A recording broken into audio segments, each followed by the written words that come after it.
ও আমার একটা হৃৎপিণ্ড, সেটাই আল্লাহ নিয়ে গেছে। পরশুদিন বলছে, বাবা আমার একটা বোরকা কিনে দাও। মোবাইলে আমার না হলে 500 ছবি আছে। আমি এখনো সাহস পাইনি আমার মেয়ের একটা ছবি বের করে দেখতে। আমার সেই সাহস নাই। আমি সেই সাহস হারাই ফেলছি। আমার স্যান্ডেলটা দেখেন 3 বছর পুরাতন ছেঁড়া, কিন্তু আমি আমার স্যান্ডেলটা পাল্টাই না, সেলাই করে নেই। কিন্তু আমার বাচ্চাদেরকে আমি কষ্ট পেতে দেই না। শুধু একবার বলছে, বাবা লেচে খাবো। আমি 1 মিনিটও দেরি করিনি, 1 মিনিটও আমি দেরি করিনি। ও আমার একটা হৃৎপিণ্ড, সেটাই আল্লাহ নিয়ে গেছে। আলহামদুলিল্লাহ, শুকরিয়া, আল্লাহ দিছে, আল্লাহ নিয়ে গেছে। আমার কোনো কষ্ট নেই।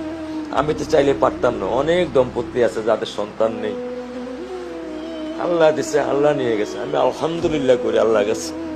আমার কোনো কষ্ট নেই, আমার কোনো কষ্ট নেই। ঠিক আছে, গরমের মধ্যে তো একটু